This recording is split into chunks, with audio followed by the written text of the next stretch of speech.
సంక్షేమం అభివృద్ధి లక్ష్యంగా 2 ఏళ్ల పాలన సాగిందన్నారు సీఎం రేవంత్ రెడ్డి. బలమైన ఆర్థిక రాష్ట్రంగా నిలదొక్కుకునేందుకు విజన్ డాక్యుమెంట్ తయారు చేసినట్లు చెప్పారు. విజన్ డాక్యుమెంట్ తయారీలో లక్షలాది మంది భాగస్వాములు అయినట్లు వివరించారు సీఎం రేవంత్. అటు రేపటి నుంచి ఉమ్మడి జిల్లాల్లో ప్రజాపాలన ఉత్సవాలు నిర్వహిస్తున్నట్లు చెప్పారు మంత్రులు.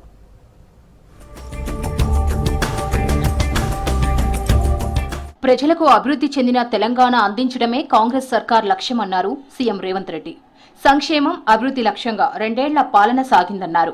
ప్రజలకు ఇచ్చిన ప్రతి హామీని నిలబెట్టుకునే ప్రయత్నం చేస్తున్నట్లు చెప్పారు. సెక్రటేరియట్లో తెలంగాణ రైజింగ్ 2047 విజన్ డాక్యుమెంట్ పై మంత్రులు ఉన్నతాధికారులతో సమీక్ష చేశారు సీఎం రేవంత్. రాష్ట్ర భవిష్యత్తు కోసం పారదర్శక పాలసీలు తీసుకురానున్నట్లు చెప్పారు. తెలంగాణ రైజింగ్ 2047 అభివృద్ధికి సోపానమన్నారు సీఎం రేవంత్ రెడ్డి. 2 సంవత్సరాల ఉత్సవాలను జరుపుకోవడమే కాకుండా భవిష్యత్తు ప్రణాళికలను రచించుకొని ఈ పాలసీ డాక్యుమెంట్ జాతికి అంకితం చేయడం ద్వారా ప్రపంచ దేశాలలో ఉన్న దిగ్గజ కంపెనీలను, సాంకేతిక నిపుణులను, మన దగ్గర ఉన్న యువ సంపదకు ఉద్యోగ ఉపాధి అవకాశాలు కల్పించడానికి, బలమైన ఆర్థిక రాష్ట్రంగా నిలదొక్కుకోవడానికి, తద్వారా ప్రజలకు ఇచ్చిన ప్రతి మాట సంక్షేమ పథకాలు అమలు చేయడానికి ఈ రోజు మనము ఒక విజన్ డాక్యుమెంట్ తయారు చేసుకున్నాం. తెలంగాణ రైజింగ్ 2047 డాక్యుమెంట్ లో 2 ప్రధానమైన అంశాలు ఉన్నట్లు చెప్పారు సీఎం రేవంత్. ఒకటి విజన్ అయితే మరొకటి స్ట్రాటజీ అన్నారు.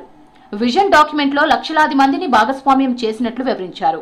ఔటర్ ఒక భాగం, RRR లోపల ఒక భాగం, RRR అవతల ఒక భాగంగా విభజించినట్లు తెలిపారు సీఎం రేవంత్. తర్వాత తెలంగాణ రైజింగ్ గ్లోబల్ సమ్మిట్ ఆహ్వాన పత్రికను మంత్రులతో కలిసి ఆవిష్కరించారు. ఈ విజన్ డాక్యుమెంట్ కి తెలంగాణ రైజింగ్ 2047 అని చెప్పి నామకరణం చేసుకోవడం జరిగింది. ఈ తెలంగాణ రైజింగ్ లో 2 ప్రధానమైన అంశాలు ఉంటాయి. ఒకటి విజన్, 2 స్ట్రాటజీ.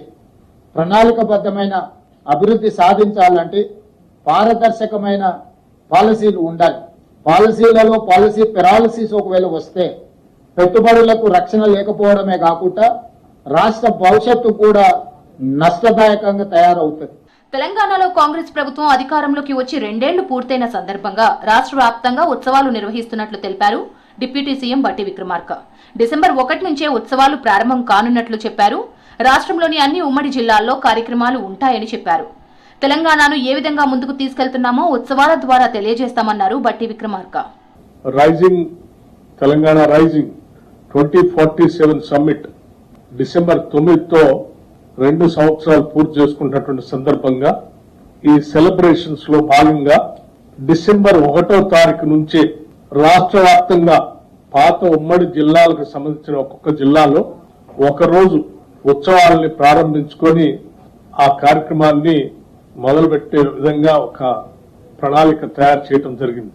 2047 నాటికి 3 ట్రిలియన్ ఎకానమీ లక్ష్యంగా తెలంగాణ రైజింగ్ డాక్యుమెంట్ ఉంటుందన్నారు మంత్రి శ్రీధర్ బాబు. డిసెంబర్ 8, 9న జరగబోయే తెలంగాణ రైజింగ్ గ్లోబల్ సమ్మిట్ లో విజన్ డాక్యుమెంట్ ను ఆవిష్కరించనున్నట్లు చెప్పారు. 4 లక్షల మంది విజన్ డాక్యుమెంట్ పై సలహాలు, సూచనలు అందించారని చెప్పారు.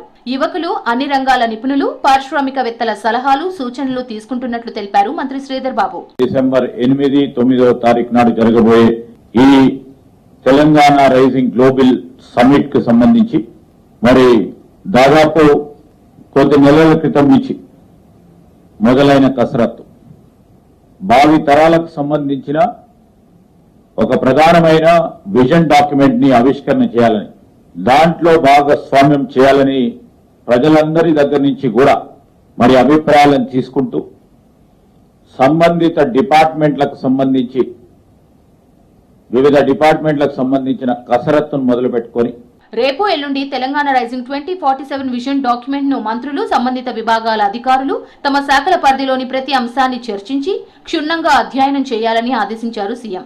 2వ తేదీ రాత్రికి నివేదిక సమర్పించాలని అన్నారు.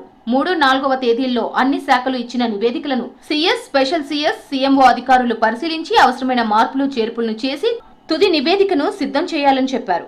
6వ తేదీ సాయంత్రం వరకు తెలంగాణ రైజింగ్ విజన్ 2047 డాక్యుమెంట్ సంపూర్ణంగా సిద్ధం కావాలని స్పష్టం చేశారు. అన్ని విభాగాల అధికారులు తెలంగాణ రైజింగ్ డాక్యుమెంట్ రూపకల్పన కోసం పూర్తి సమయం కేటాయించాలని తెలిపారు. గ్లోబల్ సదస్సు ఏర్పాట్లు, నిర్వహణలో శాఖల మధ్య సమన్వయం ఉండాలని ఆదేశించారు సీఎం రేవంత్.